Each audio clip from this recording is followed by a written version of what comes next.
Welcome to That Entrepreneur Life, a podcast about entrepreneurship that takes you from idea to launch and beyond. Each week, your hosts, Andrew Lees and Clint McPherson, discuss different business topics aimed at adding value to any entrepreneur's journey.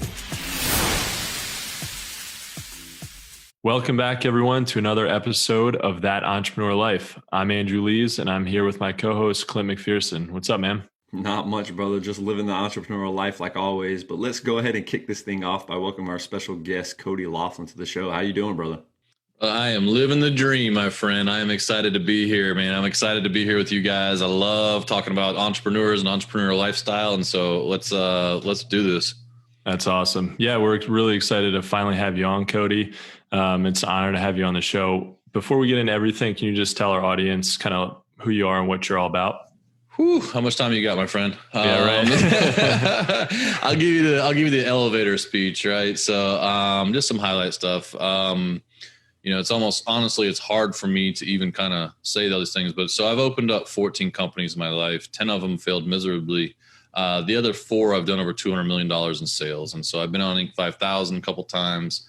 I've exited businesses, and, at one point I had 120 employees, but along the way, I've also been in finance for most of that for 20 years. And so it's a personal passion of mine right now is I'm trying to educate adults and parents to be able to teach young people about money and about entrepreneurship, because I believe that they'll be able to go out and change the world. And so that's one of the things I'm doing now with Money Talkers. That's awesome. That's a perfect synopsis right there. For sure, man. That's exactly I'm also a very happy married man with 2 amazing kids, and that's most important to me in my life right now. So that's I want awesome. to say that too. Yeah, man. Awesome. So Cody, man, having owned multiple successful companies, right, and having some failures along the way, but as the current founder of the Money Talkers, which we just mentioned, which brings financial education to young people, can you take us back and our listeners back to when your entrepreneurial journey actually started and what it is about entrepreneurship that you're excited about, brother? Yeah. So one of the things about Money Talkers is that it's kind of a tongue-in-cheek deal, right? So I got into wanting to change. I wanted to have an impact on some of the things that, I've afforded myself a lot of time on my hands. And so as I talked to other entrepreneurs about the idea, all of them there was a thing that showed up and they didn't talk to their parents about money. Right. And then that was the thing was like, well, their parents didn't teach about money and school didn't teach them about money. Well, when I look back in my life, I grew up in a very entrepreneurial household. So it was very common to me to think like, oh, we got to go out and hustle and go to work. Like I licked envelopes and stuffed them. And, I did things that I went out and mowed grass and all that kind of stuff in the middle of playing a lot of sports. And so as I got older, it was nothing for me to open a company. Like I just assumed like that's probably what I would do. I had no idea what I was going to do. And I got into finance and I took off like a rocket, man. I read Rich Dad Poor Dad. I took a finance class. I didn't want to be a marine biologist anymore. I wanted to be a millionaire by the time I was 30. And at 27 years old, I made that dream a reality. And it was, I thought I had the business world, by storm, man. I had 4 companies, a condo on the beach, Cadillac in the driveway, thought things were good. And then it all blew up. I didn't realize the rocket I was on was a bottle rocket, right? So it got up there, blew up, and at 28 years old, I found myself $700,000 in debt, foreclosure, IRS lien, was bankrupt, didn't file, which was a blessing in disguise. And what I did at that point was I learned that I didn't know anything about money. I really didn't. I was 24 years old. My mom said, "Hey, you got to get your car insurance." And I said, "Well, how do I do that?" I had 20 employees working for me. I didn't even know how to, I was a mortgage broker and I didn't know what a mortgage was with a finance degree. Like, you know what I mean? So my first night, they were like, go sell a mortgage. And I'm like, okay, what is that? And I was a finance major. So I realized real quick, like I didn't have any education around how money works, what it is. Well, I take that back. I had a pretty good education of how it doesn't work. Right. And so after I became a commercial banker and I went into thousands of businesses in 3 years, I saw a lot of patterns. That was one thing that I have one God has blessed me with has been that I'm able to see patterns very well. And I saw a lot of patterns of successful business owners, and I saw the ones that were super struggling during Great Recession. And So I applied that later on. I had an opportunity to go into an RV dealership, and I got to buy into it and grew it from about $8 million to $51 million a year in sales, and sold out to a publicly traded company. And so it's like Camping World. Yeah, Camping World actually bought us out. It was a cool experience because if you're an entrepreneur and you like shows on CNBC, you know Marco Simonis, right? The Prophet. Awesome dude. No BS like that. Like on the show, straightforward. Which some people He's are terrified of. Kind of a handshake guy, right? Oh yeah, we did it on a cell phone.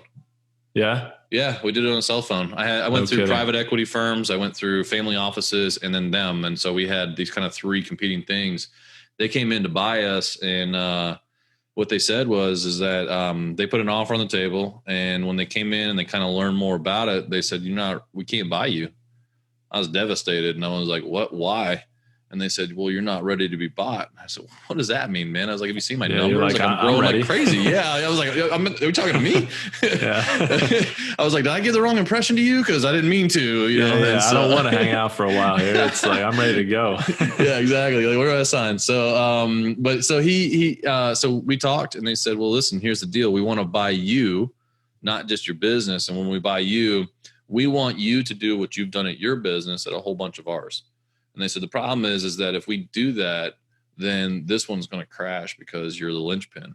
You and your partner have everything on your shoulders. Like, you guys are working 70 hours a week in here, and everyone relies on you. As we went around the company talking, everything points back to you two. You're the linchpins. And so we're worried about that because we don't think we can multiply your talents.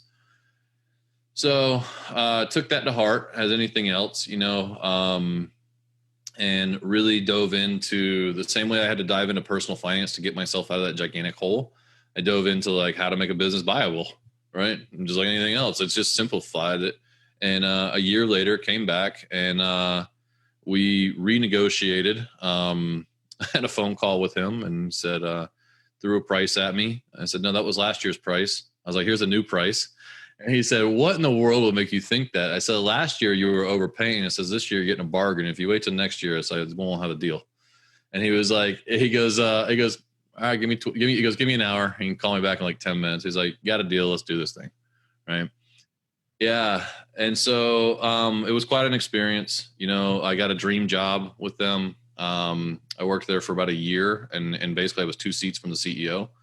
And then I had, some other interest in businesses, but I really wanted to spend time with my family. So I went back at it and built a new business, and that's what I'm doing today. And then I really wanted to build another one to have some impact because, we can't turn it off half the time. So that's where Money Talkers came from. So that's awesome. what, just out of curiosity, what did you do, in that year that you had from when they first, when Marcus and his team first looked at your business? What did you do between then and when you actually sold it to kind of take yourself out of the equation enough that your business at that part, that what they would be buying from you would actually survive? Yeah.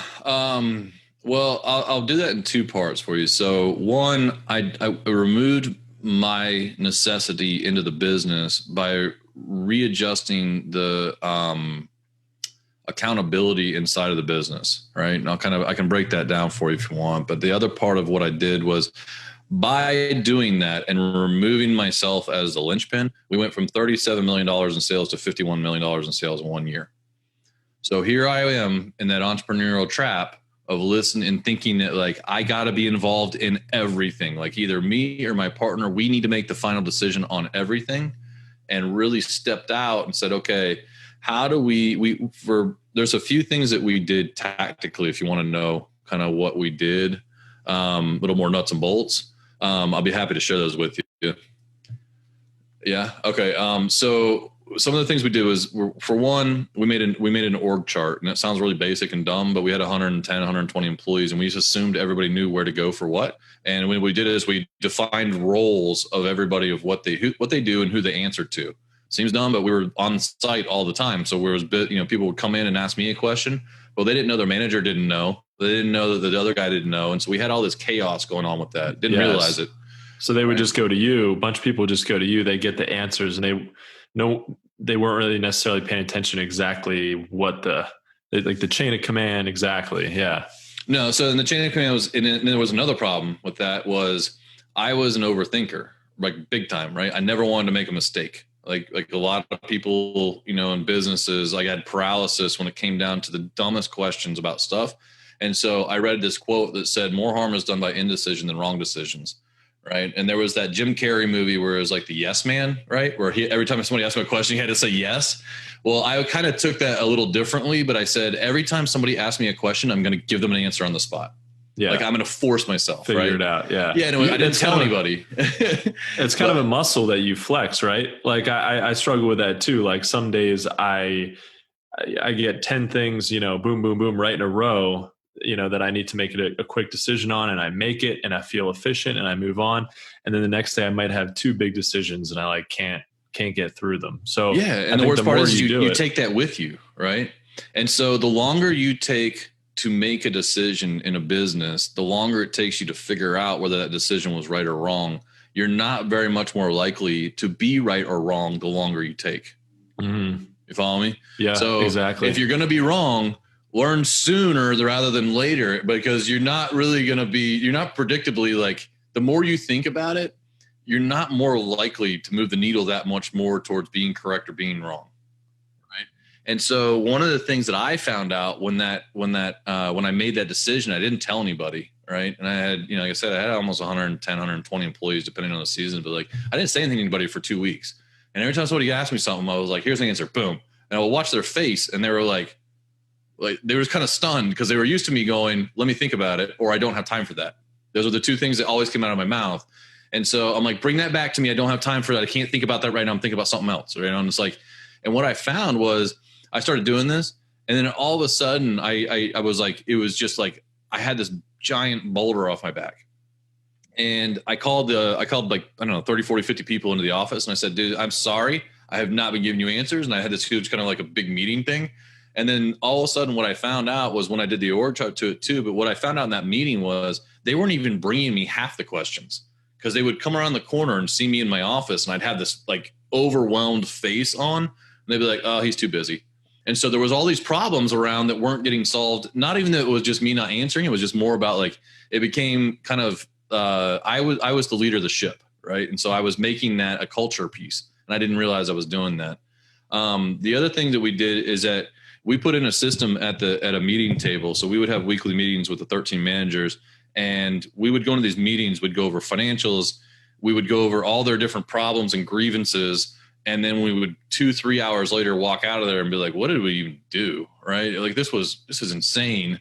And it's like, so we came up with this thing called identify, discuss, and solve, right? IDS.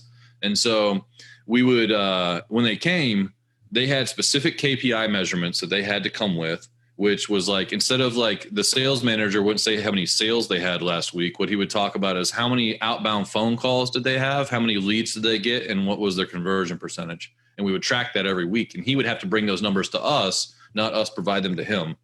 The other part about that was like, okay, what's your problem? What do you guys want to solve? So they had to bring specific problems prior to the meeting. Instead of just having little epiphanies being mad at each other, they would have to bring specific problems, and then we would actually discuss them and then make a solution at the table. So all the managers knew at one time.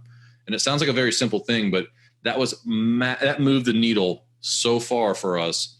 Just the way that people had organization and leadership. And then at that point, they all had control. They also had a little bit of, we did a dollar amount to like, up to this dollar amount, it's on you to make the decision. Don't bring it to me or my partner. And it was like, I think it was like $250 or $500 for some of them. It was like, I don't want to know about it unless I need to. I was like, but you handle the problem, you make it go away. And also on top of that, like, if you're going to make a decision and later I come back and ask you for the reasoning why, if you say the words, I don't know, then we're going to have a problem. If you say anything other than that, and like, I thought about it and this was what I thought was the best way to handle it. If it was the wrong way to handle it, then we just address it, talk about it right then and realize we learned from it. If it was the right way to handle it, it was like, man, great job. I'm glad you thought that through. I wouldn't have thought of that. And so I leveraged everybody's brains instead of just me and my partner, and it just took off like a rocket. I think you empower everybody. Yeah. Yeah. You're dead on. Just like Andrew said, the empowerment of that whole process right there. I mean, we even talked about that on your show, right? Empowering the kids to make financial decisions, or, going into the grocery store and saying, here's some money, go buy something for us to eat or something. Give them some decisions. And man, dude, it's so awesome to hear how you've applied that just across the board. And I was like, man, see, it's the empowerment that we always want to talk about. When you have employees, you got to empower them, or they're not going to think they're worth anything, or you're not going to trust them, or whatever it is. You give them enough empowerment so they can make those decisions on their own. You can train them to make decisions, or you can train them to ask you questions. It's literally, there's two choices, right? Like, all the problems fall on you. And now so every time if I said, hey, Clint, I need to know what you want to do with the Johnson account, right? And you're like, oh, okay, let me think about it. Guess whose problem it isn't anymore? It's not my problem anymore. I'm just going to sit back and wait for you to come to me. Now, meanwhile, that's not your job. And two, when are you going to remember to come back to me if I never say a word to you? But I don't. And then now all of a sudden, 2 weeks later, this guy's on the phone ticked off. And I'm like, dude, I asked you 2 weeks ago. Not my fault. Right. And then you're going home, and then a week later you're like, I forgot to have that. I got to do that tomorrow. And then you end up with all these, I got us. Right. I got to do that. I forgot. I got it. Right. And meanwhile, that's what you're paying them for. And so what you should be doing is empowering them, and then being there for guidance or a soundboard. Right. But you need to train them to think, and then you need to train them to own their own accountability piece of what their position is. But if you haven't given them what their accountability piece is in the beginning, because remember I said the first thing we did was the org chart with accountability, right? So they knew what they were accountable for and not for, because before I assumed they assumed something totally different, right? And so we ended up in this place where it's just la land. And until we drew it out, we found out there was a lot of skeletons in there that we didn't know. Sure. Yeah. Yeah. I mean, I think it makes sense that it's amazing too, how that could unlock the potential of a business, right? I mean, just first of all, probably a better work environment. People were probably a little happier, a little more. The whole thing changed. Yeah, the whole thing changed, man. It was like overnight. And I'll tell you, the biggest benefit out of the whole thing was speed, right? So the customers weren't waiting. The employees weren't waiting. I wasn't waiting. All this stuff was speed. And that's how we jumped up. Like, we jumped $14 million in 1 year in sales, right? And the service department shot up, and the customer service scores shot up. And the tension in the dealership, because in dealerships you have competing businesses. Like, anytime the service department charges the sales department loses money, right? And vice versa. So there are these constant tug of wars inside of a dealership, which I never understood before until actually owning one. But the tension went down because everybody was making money, because everybody was moving fast, and the customers felt that, and there was an electricity inside of the company. And when that happens, there's some magic that happens, right? When things are moving and going, people don't have enough time to get into their, politicking and fighting and that kind of stuff. Yeah. Yeah. They just feel good about the progress and just moving on with their day instead of getting hung up on all these little things that just hold them back. Yeah. Like you said, you got 10 things done in that day. You go home. It's like, awesome. I killed it today. And then the other two you don't make the decision on, and you just unrest at home. Oh yeah. It feels like a complete waste of the day. Yeah. I'm like, what did I actually do? Even if I thought about it, even if I was working hard to try and figure those things out, it's like, oh man. So I think that's some really good advice. Just make a decision as quickly as you can, because I have seen exactly what you're saying, where, I'll think about something for a few minutes. I mean, that's not to say that you just throw a dart at the wall and you're like, yep, this is, No, you make the most, but like I said, you can't say, I don't know. Right. Right. So if you're making a decision, it's with the knowledge you have at the time, you make the best decision that you can. If you need more data and you need more knowledge, then go get that. But don't say, I just did it because I don't know why. Right. Just did it because I wanted to get through it. So you guys are marketers, right? And you have a marketing company. And so how many people have you seen that have sat on the fence from your recommendations for 3, 4, 5, 6 months, and then they come back and they're like, now I'm ready. But how much money did they lose in those 6 months, right? And you turn it on and it takes off and they're doing great. And it's like, man, you could have been doing this for 6 months, like because you've been sitting on your hands wondering if it was the right decision, as opposed to just if going out as an entrepreneur. I think that's where we run into like a catch-22 inside of us as an entrepreneur, is that like we want to go, we're problem solvers, right? At heart, that's what we want to do. We want to fix things. We want to problem solve. We want to make the world a better place. And then what happens is like we get to be business owners, and because no one's ever taught us how to be a business owner, then we're like, we start worrying if we're making the right decisions on how to do stuff, and we become managers and things. And it's like, it's no longer going out about the problem. We start letting all the other little stuff get away from that North Star principle where you're running in a certain direction to solve a certain problem. Well, then it's like, well, now I'm working about like, which payroll company should I use? And do I have payroll? Right. So like, and then you got like, like which business card should we have? Like, what's our logo going to be? And it's like, no, go out and solve the problem. Like if you identify and fix and solve the problem, the rest of that stuff is very minimal impact. Yeah. Yeah. Cause your sales will benefit from just solving the problem and getting in front of the right people. And then sales cures all and everything else falls into place. We used to call it sales cures sins. Right. Yeah.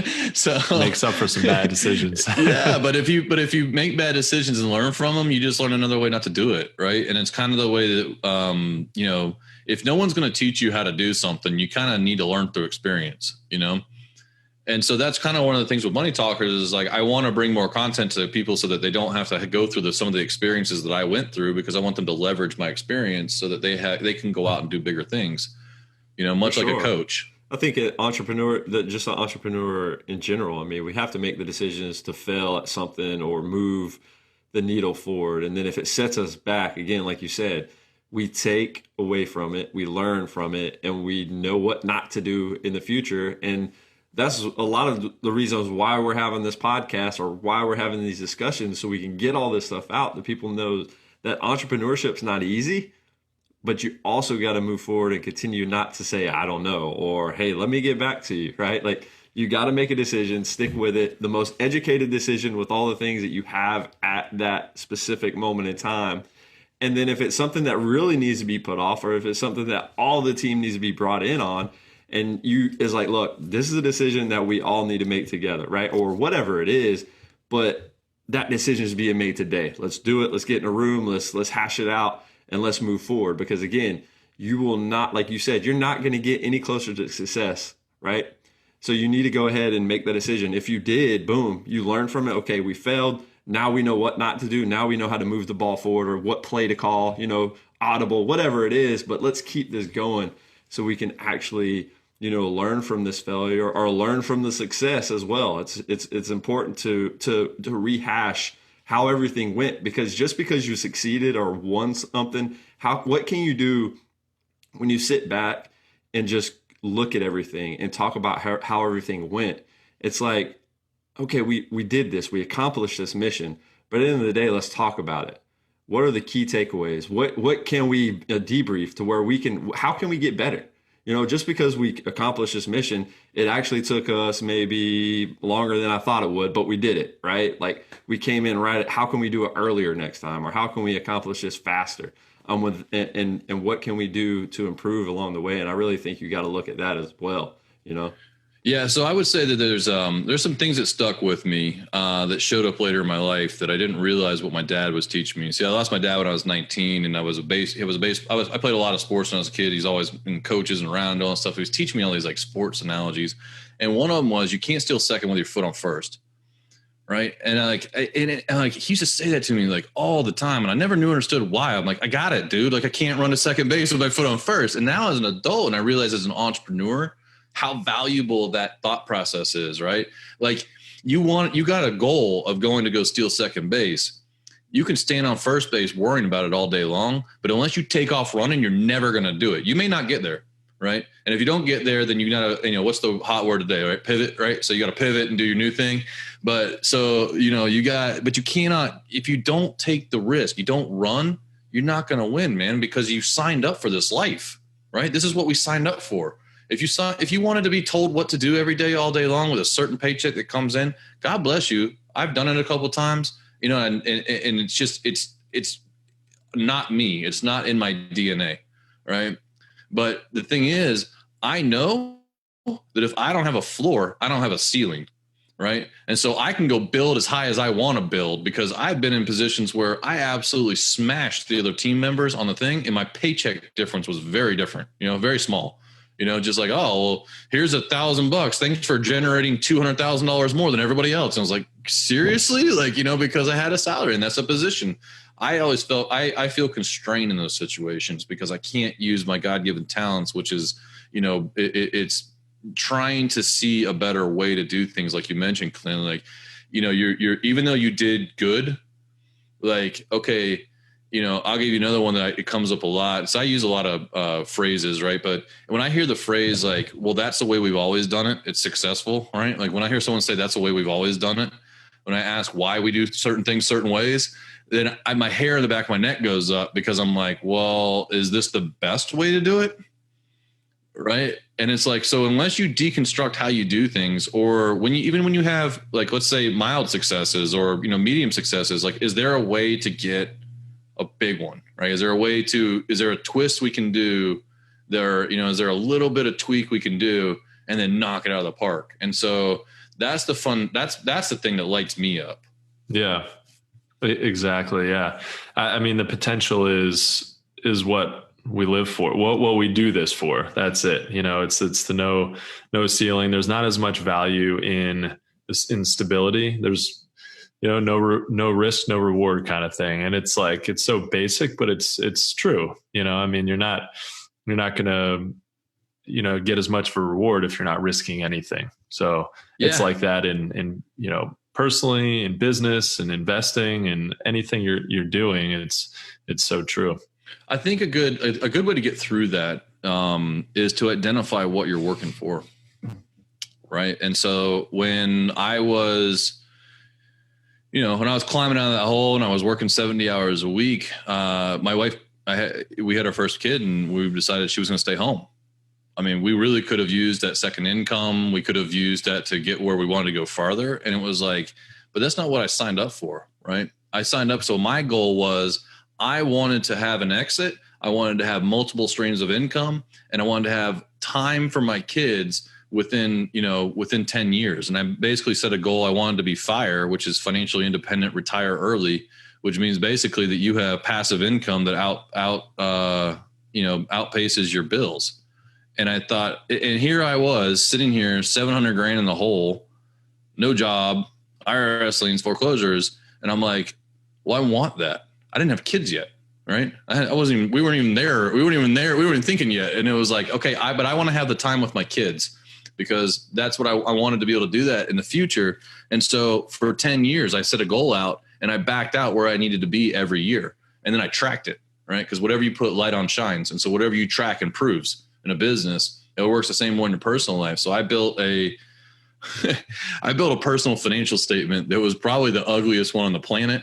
Right. It was just a little Excel spreadsheet. And then the bottom line was like this giant negative number. And I'm like, all right, that's motivating. So, you just see that go slowly down. Yeah. And then every month it was faster. It was like, I became a big fan of, like, I think coffee gets a bad rap because everybody beats on it. Right. It's like, don't drink that $4 coffee, but it's like, I did math on, like, but I blocked off some money in my budget for the things that I wanted to do that were important for me. And so I will budget to get to a goal and not taking away from something. And so when I did that, I said, okay, do I want to be able to go out to, I live by the Florida Gators, go Gators, but I live by here. And I was like, do I want to go to a football game? Okay, that's going to cost $120. Okay, do I want to eat lunch out for $20 a day every day next week, or do I want to go to the Florida football game? At that point, I take leftovers. But I wasn't taking away my lunch. I was just choosing my priorities, And so by doing that, I had that why on the other end too, which was, wait, why am I doing all this work and all this hustle and all these, side hustles, and I'm doing everything I can because I wanted to get to FIRE in 10 years. And I knew what I had to do because I put a plan on paper. Was it a perfect plan? Not even close. Was it a plan? Yeah. So it was a lot better than no plan. Yeah, but you adapt with it. So yeah, we've talked about a few of the experiences that probably led you to or that help you, with the Money Talkers, with, that business and, with your podcast and how you're trying to educate people. But what was that initial spark? Like, what got you thinking about, oh man, this is definitely, I really need to educate people about finance? And was it a bit more to educate them about their business finance or personal, or both? I'll tell you, I knew the exact moment. I was in a finance class at UCF, and I was a marine biology major, and I sat down and I'm sitting there and I'm watching this professor talk about compound interest. And he's like, I know exactly what he said. And he said, he said, if you save $2,000 from the time you're 16, every summer you cut grass, you save $2,000 a summer from 16 to 20, and you put that away at a compound interest of whatever, 8%. He said, you will have more money than if you save $25,000 a year from the age 50 to 60, at 65 when you retire. And I said, what? And he said that $8,000 and it compounds. And I started doing the calculator that, we had to do in class. And I'm like, my mind was blown. And I thought, man, I gotta learn more about this. You know what I mean? Like, this seems like a way better way than working every day of my life and not having any money. And I'm like, this sounds cool. And then I got mad, man. I was sitting there and all of a sudden it hit me. And I was like, I was thinking about all this pointless classes and time I spent in school, in high school. And then I got even madder because then I thought about, well, wait a minute. I'm in a finance class at college, and there's probably 95% of the kids in my class are never going to have a finance class in their life. So what happens to those 95%? Why do we have pottery? You know what I mean? Like, why do we have pottery class? Like, why do we have art class? Like, why do we have, why do I have calculus 2? Like, how often am I going to use this? But you couldn't tell me what a mortgage was, or about compound interest, or how to save money in a retirement account and what it would do for me later in life. Like, every kid could be a millionaire. If a 16-year-old saves $10 a week from 16 to 76, at regular compound interest, 9%, it ends up like $1.8 million. $10 a week, $40 a month. That's all you got to do your whole life. And you can end up a millionaire because they're rich with time. Right. And so I knew at that point something was wrong. And I was 19. I was like, this is messed up. Like, I don't understand.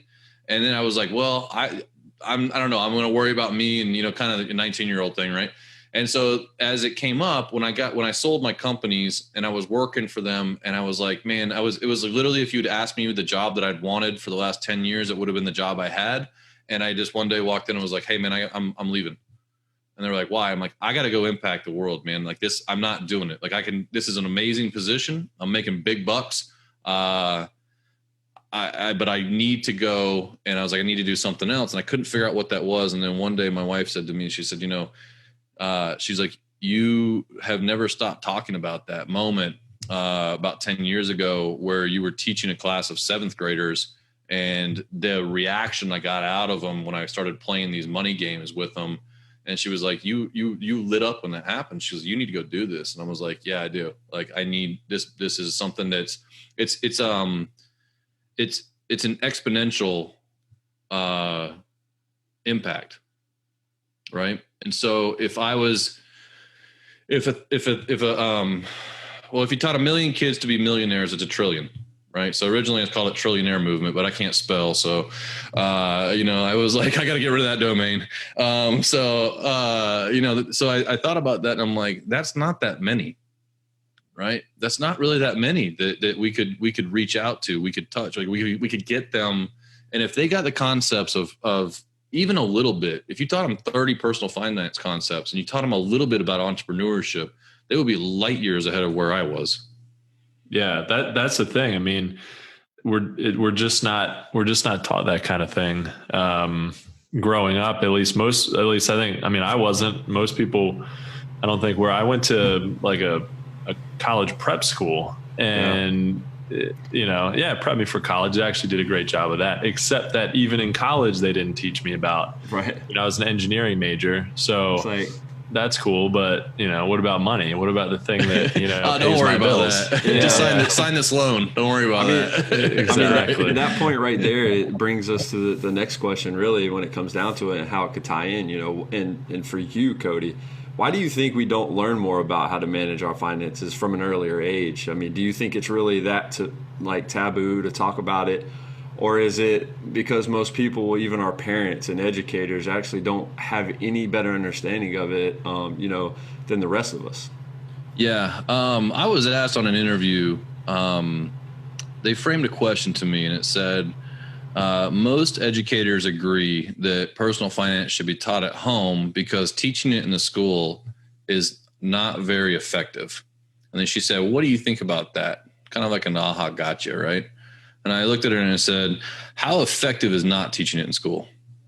Yeah. Right? Yeah, like, I get it. What's the gain for what's the upside? To I get that? it, but it's like, the kids that want to learn it, or maybe they don't even know about it. They don't even know that they should be learning it. But like, have you got a text message from like a 16-year-old because they've been in English class for 10 years, right? It doesn't look like Shakespeare coming across the thing, right? And so as I kind of dove into this, what was really kind of crazy is that there's these things that we have built into us, and there's kind of what's called your money story, right?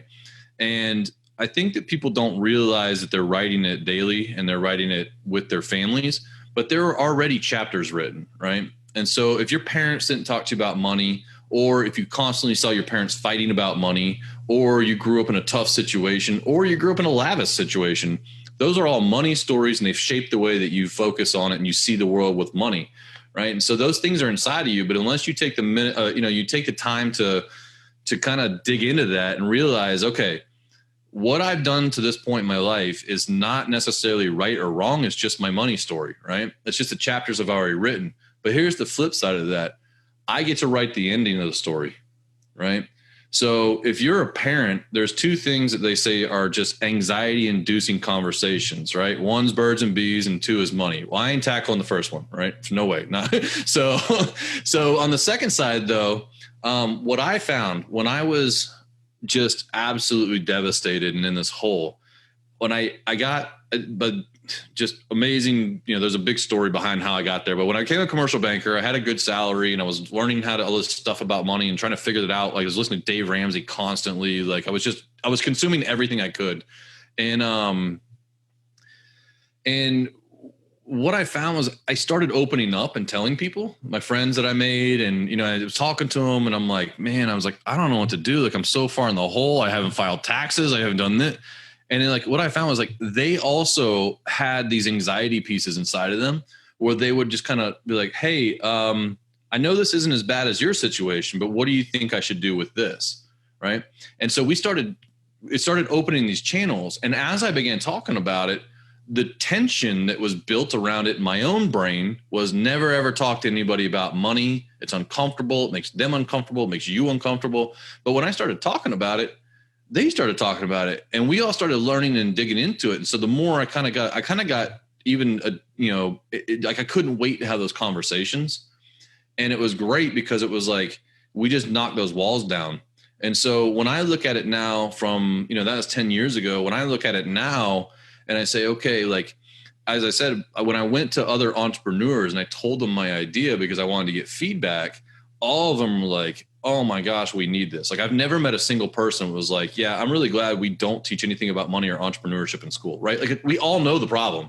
It's crazy. Like I haven't met anybody who was like, I'm glad we didn't either, we definitely should not do that. Like, and so we all have this and we all have to deal with it, right? Every single person has to deal with money in their life. And you don't all have to deal with entrepreneurship, but you all have to deal with money. And so we all know there's a problem. And so for me, that presents a big opportunity of saying, okay, we can change this thing because it's the will of the people wants to change. Right. And so how we do it, I'm on that journey trying to figure it out as an entrepreneur and trying to look at it from a problem solving position. But I know that I can do this. I originally started off wanting to teach kids, but as I talked to parents, I realized that they were the ones teaching the money stories to their kids. And so how do we reach out to them? Because there's another part of that, which is if you didn't talk to your kids about, I would ask them, so your parents talked about money? I said, no. I said, and it just got real uncomfortable, but I'm okay with asking hard questions. And I say, are you teaching your kids about money? And I'd wait and there'd be and they'd be like, no, but I need to. I'm like, I know, right? Like, let's do this. Right. So we need to have those conversations because if you don't, and you say, well, that's not how I learned. Well, guess what? you're sending them out into a financial world that's not set up for them to win, man. Like it's not set up that way. That's it. But it's set up that way, right? If you don't go educate yourself on how to do this, and you don't educate, if you don't know the rules, you can't play the game. Yeah. Yeah.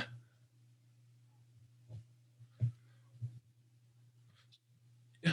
But as an entrepreneur, when you see that problem, what I see is opportunity, right? So I see it and say, okay, what in the world would happen if we fixed that?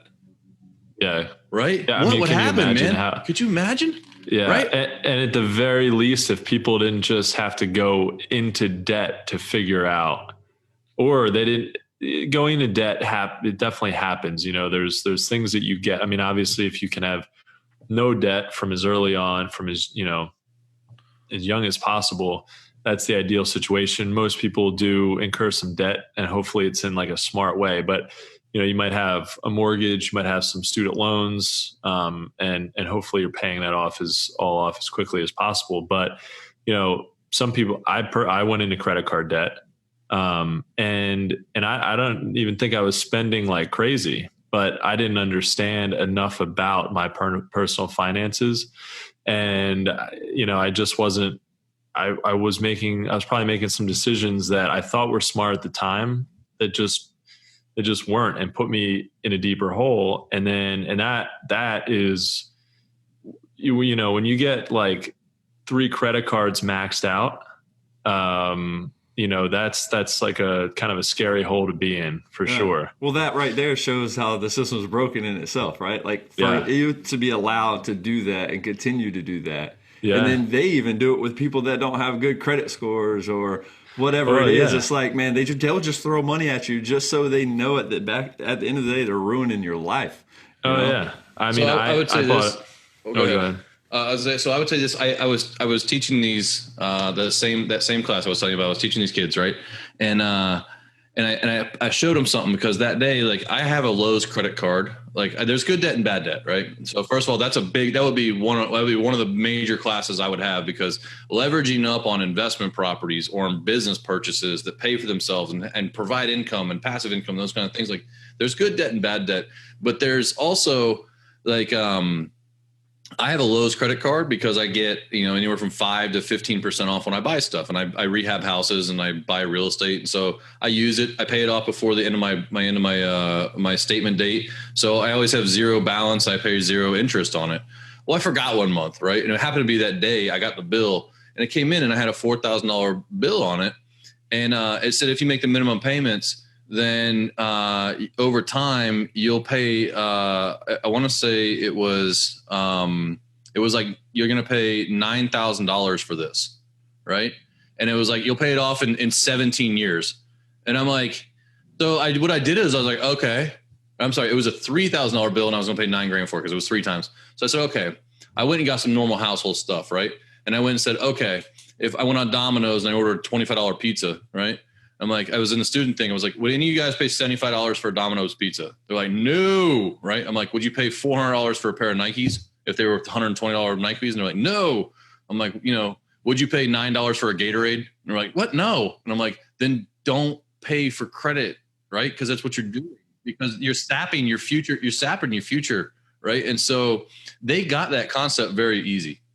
I mean, it was a 5-minute, 10-minute conversation, and there were kids like, I am never going in credit card debt. Like, I heard them say that originally. This little group of kids, and I'm teaching them, but it was instant. And I know it's there, man. I just know, I can feel it. And when you see these kids, their reactions, there are studies that show that kids as small as 3 years old understand the concepts of money. And it's kind of crazy. We have to watch our words. We have to watch our thought processes in front of them. They say more is caught than taught, right? You go into the store and you tell your kid you can't afford it.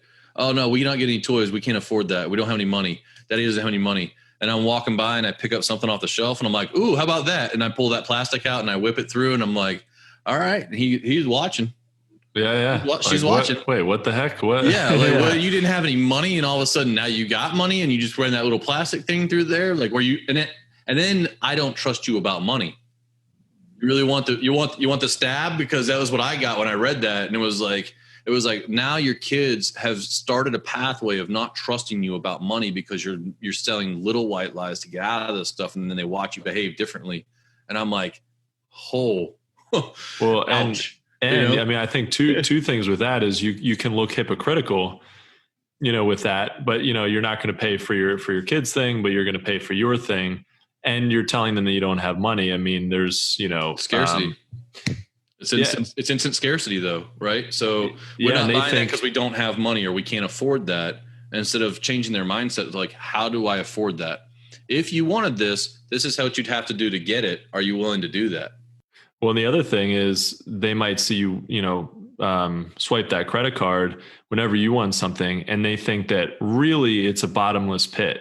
It's like endless amounts of money on this little piece of plastic. As soon as I get one of those, I get what I want. Exactly. And as much as I want, because then they're not seeing the repercussions of, well, daddy didn't have money. All he had, but he's got one of those plastic things. So if I don't have any money, all I need is one of those little plastic things and then I can get what I want. Exactly. Yeah. It's like, life is so easy for adults. They've all got these little plastic things that have endless amounts of money on it. You just buy whatever you want. And, and the only reason that dad doesn't drive a Ferrari is because he just doesn't want it. He doesn't want one of those things. Yeah. He needs a bigger one of those little plastic thingies. That's That's awesome. And so, for me, like, I just, I know there's a need there. I'm figuring it out as I'm going, and it's just, but I also know that people know there's a need there. And that's encouraging to me because, when I was a kid, I didn't know that I needed to learn, personal finance. I didn't know that. I had no idea what it was. I didn't even care, and now there's a study out where like 78% of the kids that are Generation Z, which are still in school, that they surveyed them from Experian, and they want financial education.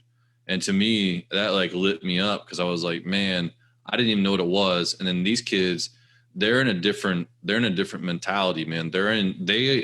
We talk about being in the information age, right? And we talk about how amazing it is to be able to go look up the things you want to know. They live that. Oh, right? Yeah. My 6 and my 9-year-old, dude, they don't know anything other than YouTube. They don't know anything other than Netflix. Like, they don't know what cable TV is. I had to explain it to my son. We're in a hotel. He's like, put the show on. I'm like, you can't. It starts in 10 minutes. He's like, why? I'm like, because there's a guy somewhere in New York that decided that's when you could watch it. He was like, what? Why? And I'm like, why would you do that? Yeah. I go, I get it, dude. I get it. Your way's better. I'm just telling you what it is. And it's the stuff we always dreamed of, but now like kids, he can sit down and watch 20 episodes of Pokemon in a row if he wants. You know what I mean? He can watch anyone ever want. I had to wait every Saturday for Garfield to come on, man. That was messed up.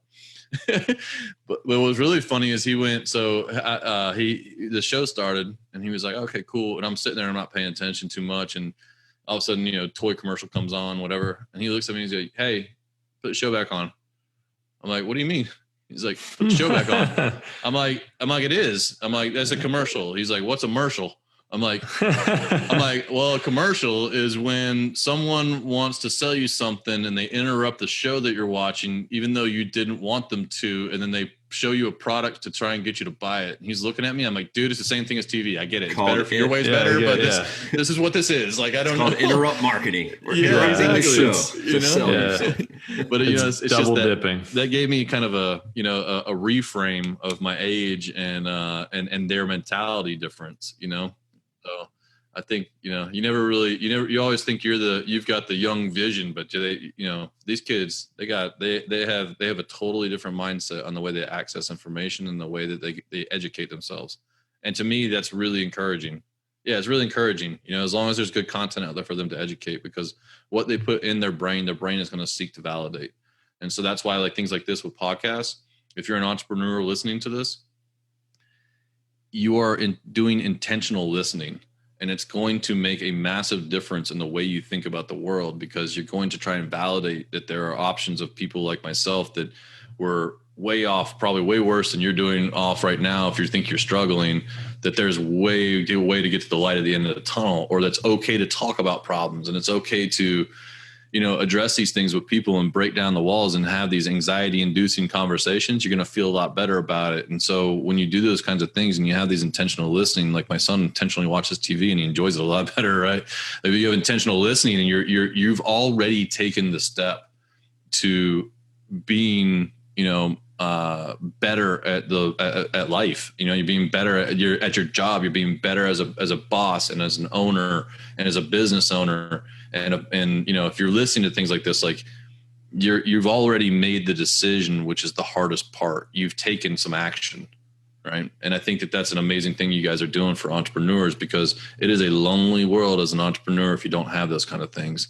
And it's hard for anybody. It's hard to talk to anybody about it, because the last thing you want, it's you don't want to bring it home. You can't help it. Right. And then you can't talk to employees about it because they're like, oh, I wish I had your problems. Right. And it's like you kind of isolate yourself more and more until you find people that then you think that all the problems are just yours, And it's like, they're not, man. You just need to talk through it and find other people that are listening to things like this, that you can realize that you're not on that island, that it's okay to go out and solve it. So, yeah, you got to be honest with yourself and the people around you. Yeah.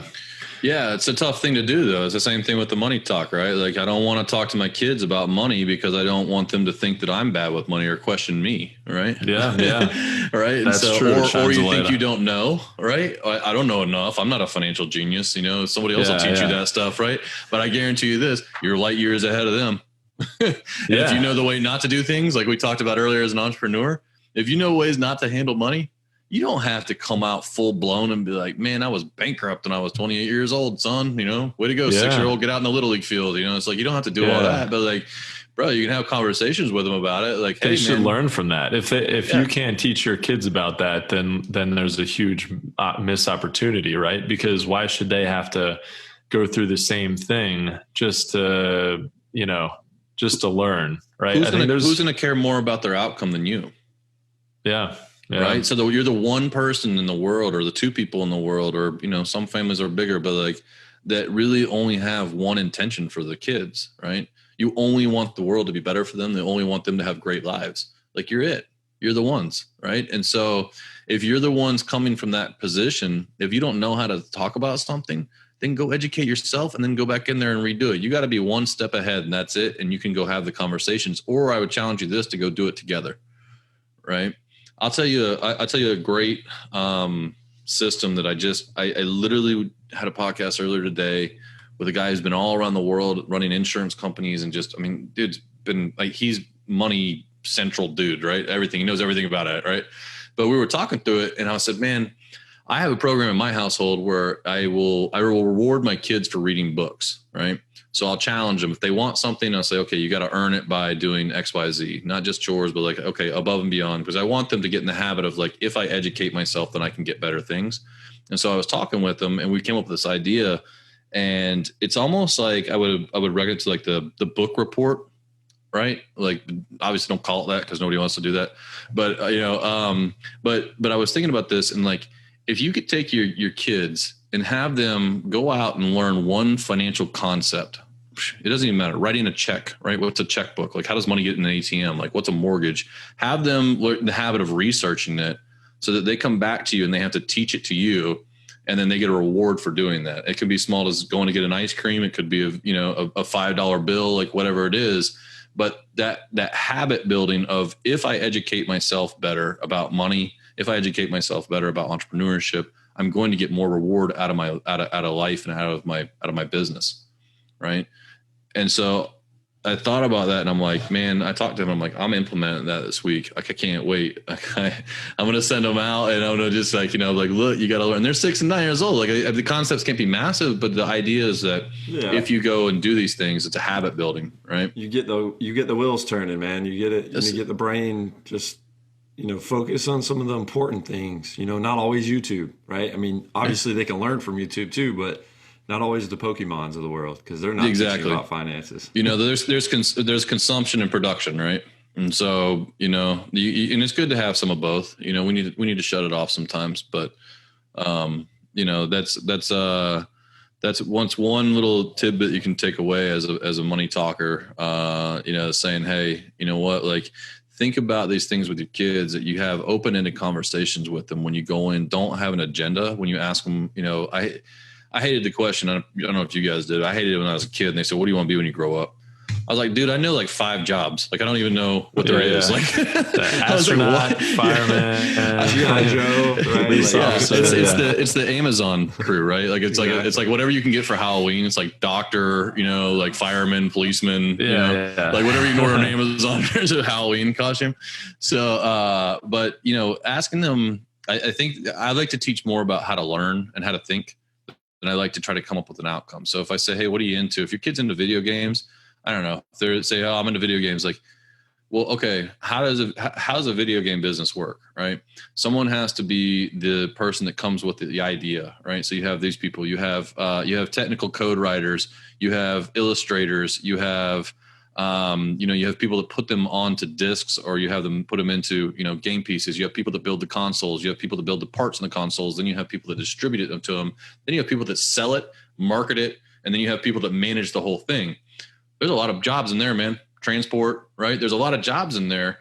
And so you can take that time to sit down with the kids instead of saying, video games are going to ruin your life one day and you're not going to get anything done, you lazy bum, kind of thing. Like, like the whole, like, video games are going to fry your brain, but to say, hey, man, like, if you really love video games, maybe you could work in that industry. Let's talk about some of the jobs that are in this business, right?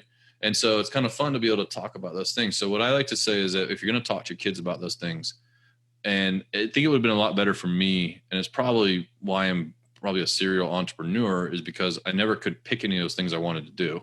None of them sounded interesting to me, other than baseball player, which that didn't fly. So, what I would say, like, if you're going to have questions and conversations with your kids, the best advice I could give you is to have an open-ended conversation with them.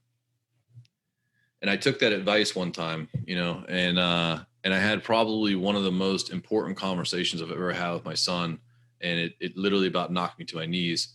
And because somebody, I'm learning constantly from my own podcast, which is one of the reasons I love doing it. Right. I get these tidbits. You guys know what it's like. You get these frameworks and you get to pick people's brains, and then you come out of there and you're like, oh man, like my head's spinning and things, And so that kept sticking with me. She said it to me. She's like, Dan, just ask an open-ended question when they ask you stuff that makes you uncomfortable. And I'm like, all right.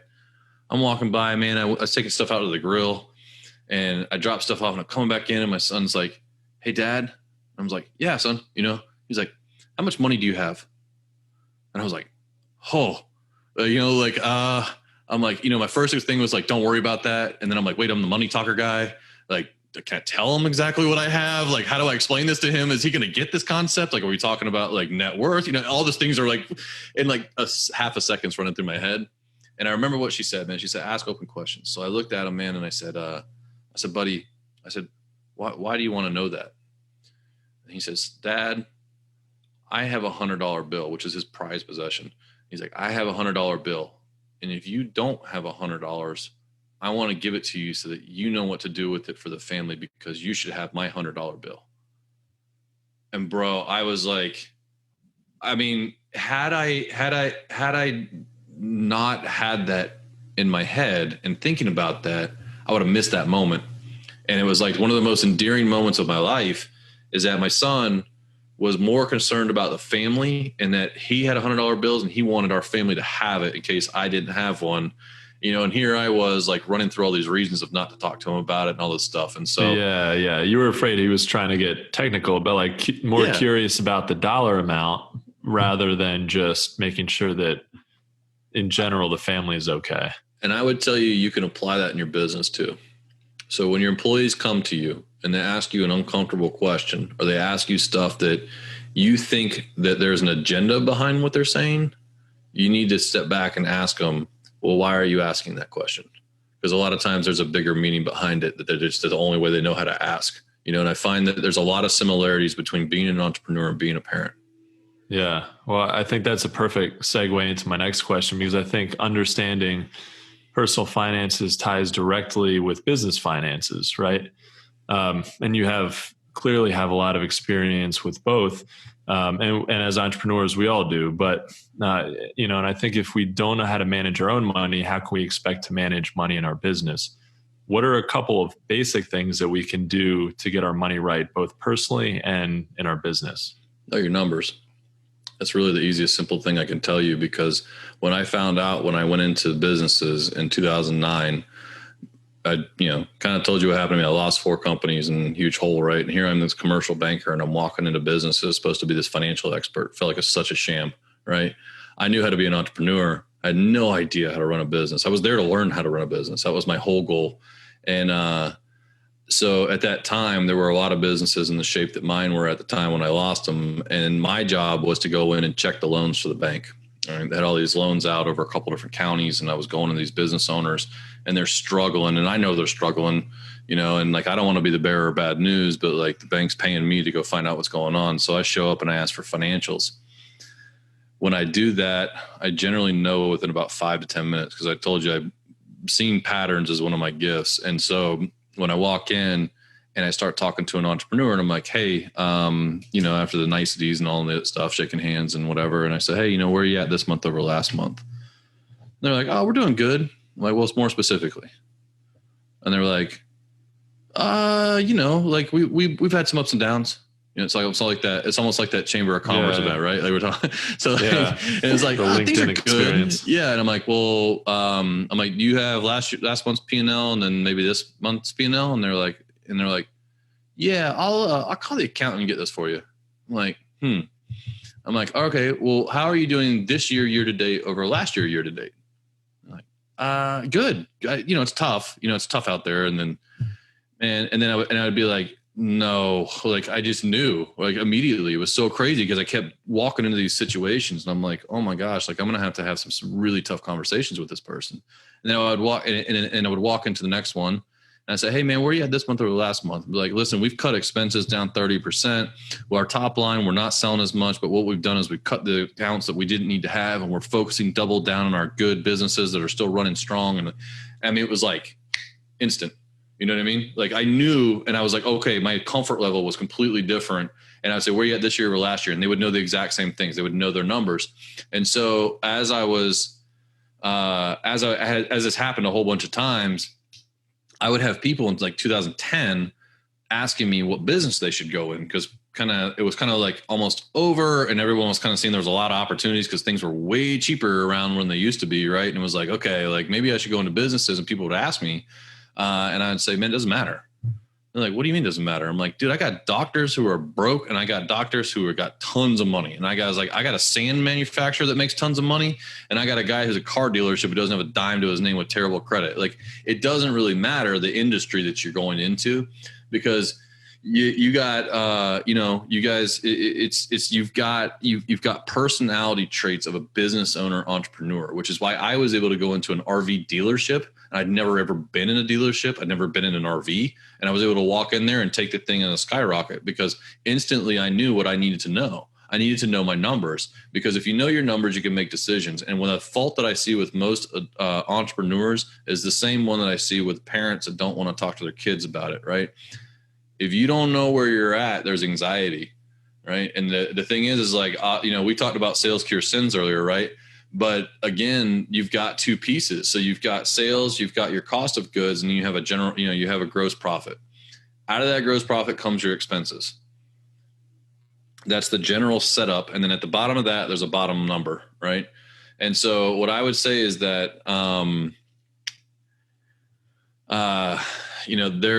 there is a real impact if you review your financials consistently, maybe weekly is what I would suggest, but at least monthly, and stack them next to your financials of the previous month and the previous year. You can look down it without being an accounting person, without being like, I hate accounting. I don't like entering numbers, but I like looking at charts stacked up next to each other because I can see where there's problems, right? And I can see where things moved. And I'm like, hey, wait a minute, what is this? And I circle it and I go dig into what that is as an entrepreneur. You're able to address your problems quicker. It's the same thing we talked about earlier about making a decision. Well, you are able to get the scoreboard on your decision much faster if you pay attention to your numbers. So you can change the ones that you made the wrong decisions on real fast if you're able to say, okay, look, last year we had personnel expense of, $30,000 last, October. And then this October, We have personnel expenses of $48,000. Even though we made 10 grand more, we really, is this really, the return that we want to come back? Because now we're really losing 8, right? And so you see these things when they're stacked up next to each other. You don't see them when you're kind of just like, well, we probably need to get another guy, or we need to sell some more, or how do we get a little more traffic, or like, you've got to do not just the operations piece of it. There are 6 pieces to a business, right? You've got sales and marketing, which kind of go together. There's sales and marketing. You've got operations and customer service. You got finance and HR. You need to be in all 6 of those pieces of your business. And if you've written a business plan when you started your business, it puts you in the minority of business people that start companies, right? You need to address all 6 of those criteria. But here's the thing that I would challenge you that will make a massive difference for your audience is that you need to review your business plan at least annually. I would suggest quarterly. And in those things, you go through, and I don't care if it's a good plan or a bad plan, you need to have a plan at least. Start with a very bad plan, right? The chef starts as a busboy, right? And he works his way up. The podcast, Joe Rogan, go listen to Joe Rogan's first podcast. They're atrocious, right? And the guy just made $100 million. But the reason is because your consistency. And so if you start and you consistently review your business plan, your sales planning is going to get better. Your marketing planning is going to get better, right? And then when you make that plan, you give it a time frame to review it. It might be 90 days. It might be 30 days, right? It might be 6 months or a year. But like what you do is you write down exactly where you want to go, what you think it's going to take to get there. And then you're going to say, okay, when are we going to get there by? Right. And then you give yourself some benchmarks. And then when you go to review it, it's like, okay, what did we think 3 months ago? They're like, oh my gosh, we thought we were only going to do 100 grand in sales in 90 days. We did like 200. Right. Okay. Well, what's the new goal? Right. And you're there instead of just in that day-to-day life as an entrepreneur where it's like run, problem, problem. You have to take time to stop and step back and address where you're at and where you're going. And if you're doing something to get yourself there or not. And it's like, when you do that and you go through each one of those pieces, because what happens is we all gravitate to what we feel like our strengths are, right? If you're an operations guy, dude, you don't want to talk about marketing, right? You want to know how to get the project done, right?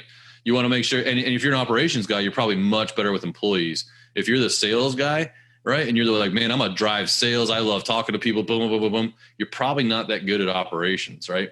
But what you have to do as the entrepreneur is you either have to take the role of each one of those 6 pieces and decide it. Like HR, man, nobody ever thinks about it, right? But there's a big piece in there, and a lot of that comes through salaries, right? Your accounts receivable, accounts payable. How fast do you get your money? How fast you pay your money?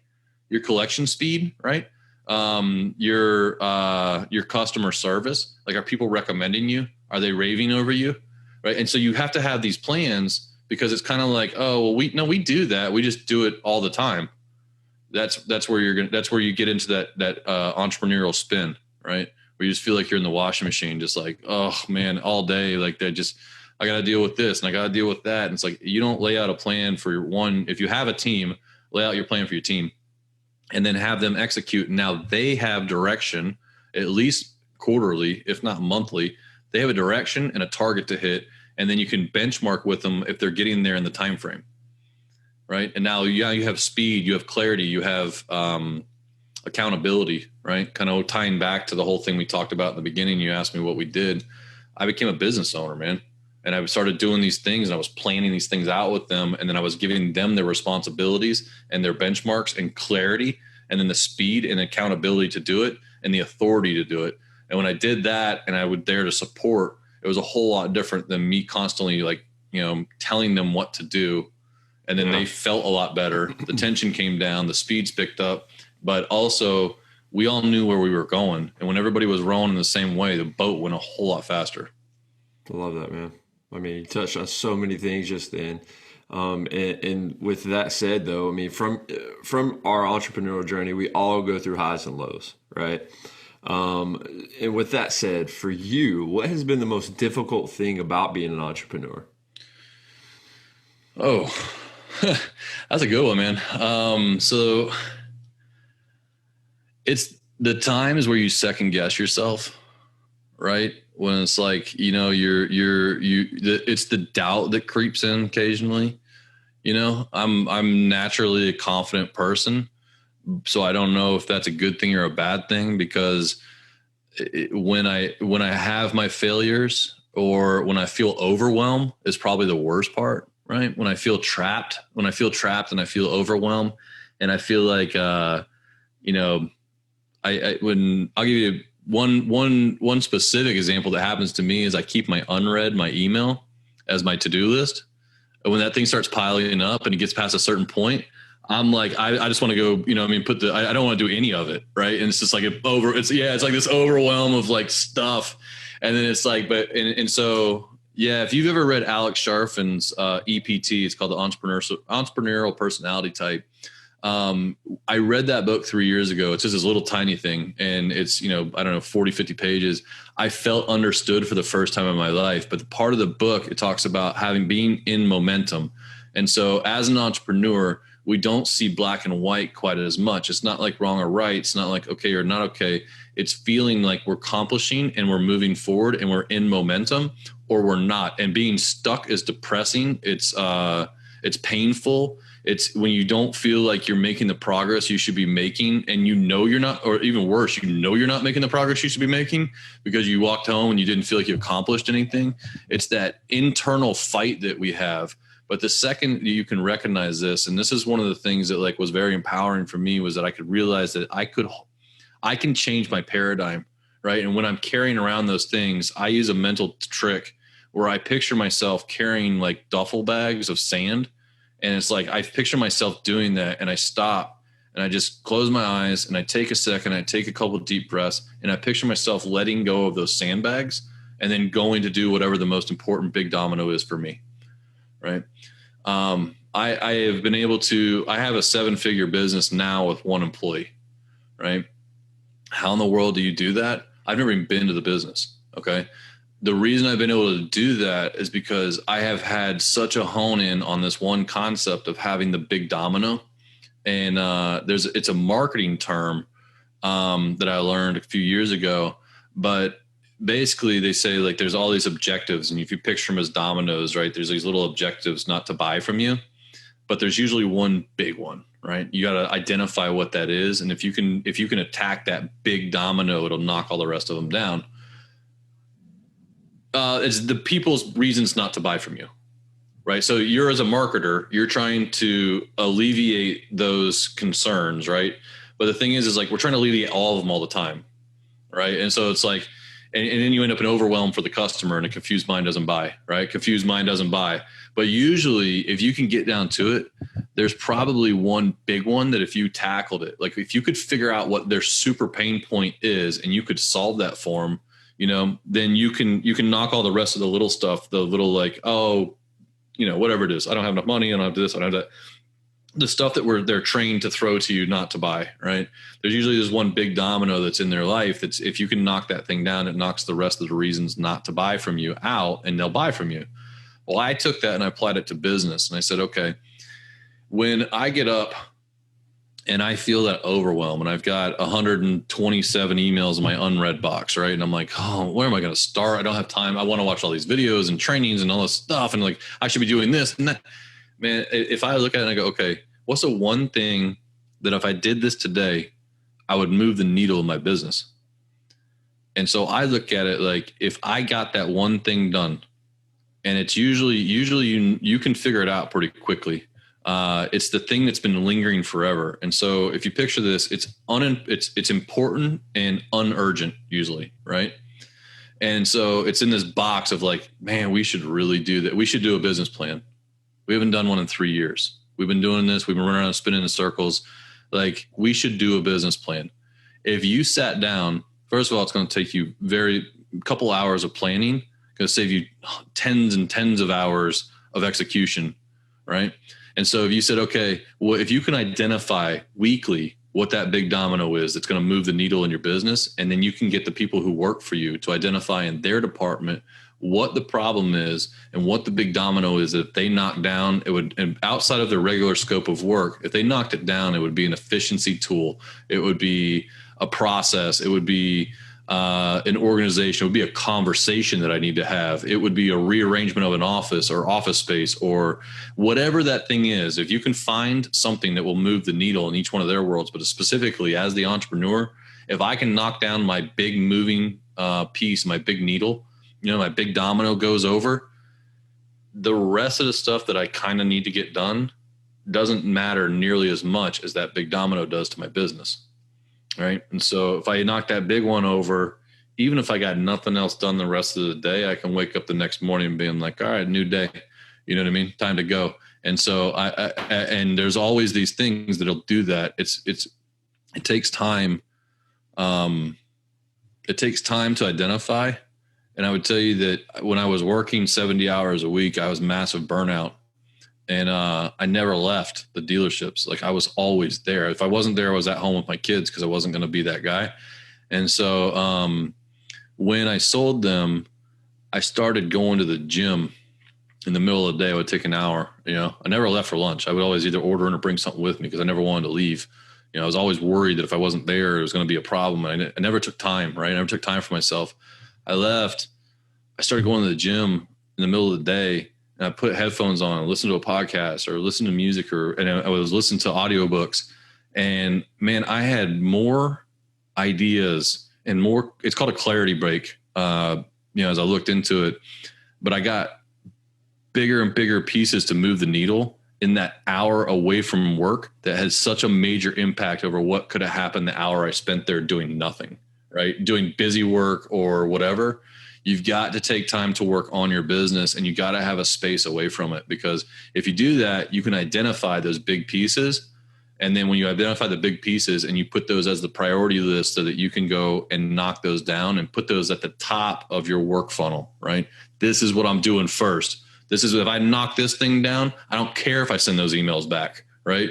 Like, like Jimmy in accounting can wait if I go do this and I go tweak my website because I know I needed to do it. Right. I go added that page of SEO, or I go into my PPC account and I figure out a way to get my leads for $2 cheaper because I just haven't looked at it in 6 months. Right. Like whatever that thing is that's got big impact, you do that thing. Yeah. You do that one thing and you get in the habit of doing that. Relief comes out of that, right? Overwhelm kind of goes away because you realize there's something that's important, and that's what you're doing, because what we end up doing is become firemen at work, right? We chase all the little fires, and the fires don't go away. They keep adding up. The little dominoes keep stacking up, but those big ones, keep staying there. And I think the same thing. I think the same thing almost every day when I attack the little dominoes. It's like a very quick feeling of like relief and satisfaction. Like, I finished that. But then at the end of the day, I'm like, it didn't really move the needle forward. Maybe it's something I had to do. And there's plenty of that kind of stuff, right? Like you can't get to the big dominoes until you knock out some of the small ones for sure. But yeah, whenever, even if I get 2% finished towards that bigger, goal, or towards that bigger thing that I know is going to have a bigger impact, I feel even more accomplished than getting 100% done of this, something that's really small. So think about this. Exactly, if you were able to move the needle 2% per week, right? In 1 year, your business is 104% up. And you start compounding that year after year, right? But if you do all those little things, are you going to be 104% up at the end of the year? Nah, man. And especially as an entrepreneur, I will tell you, I heard this line too. It says, whatever is teachable and repeatable, you should be training someone else to do it. Because your needle moving, just being the entrepreneur, your needle moving is between your ears, man. And if you're doing stuff that's mindless, you need to train someone else to do it, because one, you shouldn't be doing it so that you can do growth thinking, and you can do, because as an entrepreneur, you can't turn it off. So the second you take away the space that you're occupying with that, you're going to fill it with, I got to go find a new problem to solve, or I got to find a line to open up, or a new customer to get, or a new way to do this thing. Like, you free that time up. But the second thing is that, they're probably better at it than you are. That's a fallacy that we think we can do everything in our business. You probably can, but there's people that enjoy the things that you don't enjoy to do out of those 6 buckets, and they're way better at it than you are. That's their core competency, man. That's their zone of genius. And if you can identify that where your zone of genius is not, then put somebody who has that zone of genius there, and then come up with, the pieces where they have a goal, a plan, an objective, and a time frame, and then check their progress and support them. Don't be the one trying to do all that stuff, because if you do, you're never going to do it all the way, for one, and 2, you're not going to do it as well as they did, and 3, when you're out there like I was trying to shop for a security system for 2 days on Amazon and calling companies and doing all this stuff so that I saved an extra couple $100. Like, we're doing $4.5 million in sales. Like, what am I doing trying to save $200 on a security system for 2 days because I'm better at shopping on Amazon than my parts girl who always wastes all my money, right? Nah, man, like, you need to get back into the big picture, right? You got to get back in your zone of genius, which is go move the needle with that big domino. Let other people handle little dominoes. Definitely. Yeah. Well, and speaking of bigger dominoes, of doing fewer things and like maybe one big thing that you can do, kind of in that same vein, as we wrap up this episode, Cody, if you can only leave our listeners with one piece of advice, what would that be?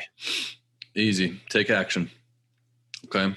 I would tell you that get out of the learning loop, learn what you need to know, and try. Don't strive for perfection, right? Perfection is the equality of good, not great. Right. And so what you need to do is if you learn something, take this away. Knowledge is not power. That whole thing, knowledge is power, that has been wiped out.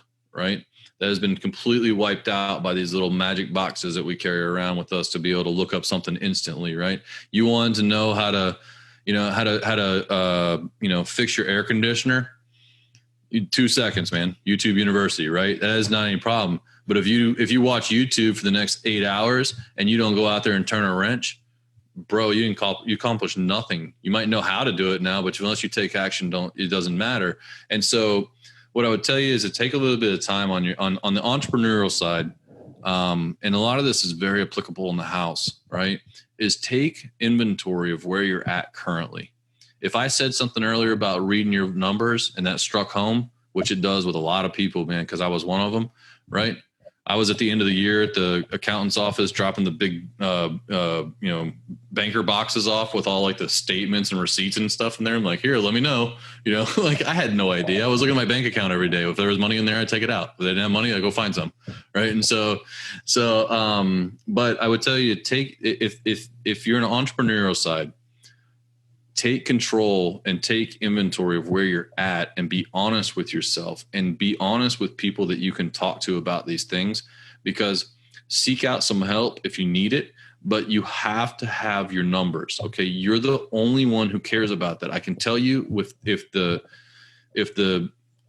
rubber meets the road and there's a problem in the company, the people who are there are going to be gone. Right. It's your responsibility to right the ship, your responsibility to captain the ship. And so if you don't like numbers, learn. If you don't like numbers, get somebody who can read them to you, at least pay someone. Okay. But you have to do these things because you have to do that one specific thing. If you're not great at marketing, there's lots of marketing teams. If you're not great at sales, then, there's lots of sales training. There are not a lot of entrepreneur trainers. Right? There's not a lot of business owner training. And so what you need to do is be able to understand where you're at, where your money is going, and then tell it where to go. Right? Don't wait for it to tell you where it went. Go tell it where it goes. And so on the flip side, on the family side, I would tell you, man, you just got to start talking. That was one of the reasons that it became a money talkers thing, is that, like, I realized you got to break down the anxiety that you feel, that, your worry of what your kids would think about what you've done or what your money story is so far. Like I said earlier, your money stories to this point has been written. Theirs has been written as far as they're along in life. They hopefully got a lot more chapters than you do. Right. But you got chapters left too. And so if you don't like where you're at, or you want a different money story, then go rewrite go start learning so you can write. Right. Like, seek it out, go get the information. It's there for you. Right. And so if you start to take action, and if you're worried about your kids, they're going to get tested, man. They're going to get money tests, and you can either study with them and prepare them and help them.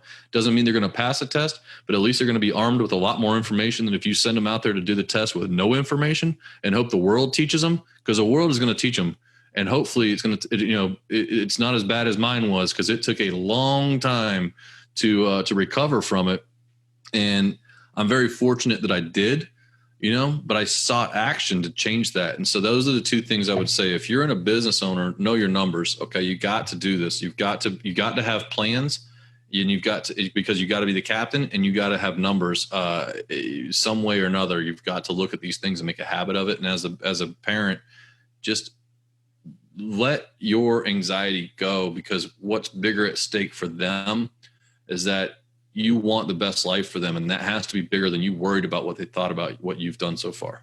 Right. Or the reason that you don't know enough. Go learn it with them, have them learn it and teach it to you, but start talking about it, because if you do, it's going to have massive impact on their life, because they are time rich. And like I told you guys earlier, $10 a week for 60 years, these kids could be millionaires, multimillionaires.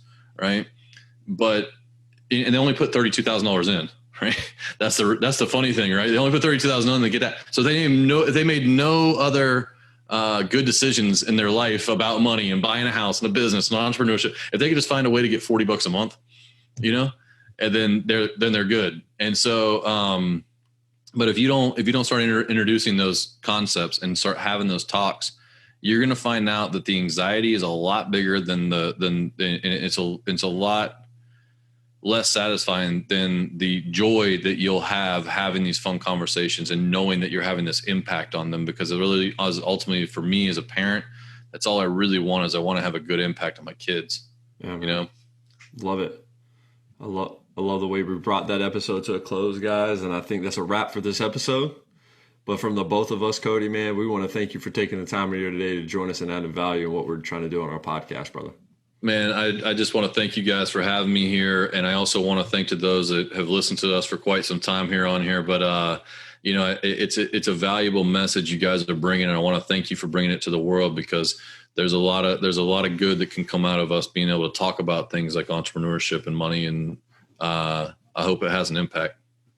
Thanks, Cody. Yeah, I really appreciate those words. Guys, thank you so much for listening to That Entrepreneur Life. To learn more about what Cody is working on, check out themoneytalkers.com. If you like what you heard today, make sure to subscribe to our podcast on iTunes or any other major podcast directory. You can also find us on all the socials and on our website at thatentrepreneurlife.com. With that said, we also want to quickly give a special shout out to our family and friends, to include all of our listeners, followers, and subscribers. Thanks for continuing to support what we do as entrepreneurs, and don't forget to join us next week for another episode of That Entrepreneur Life.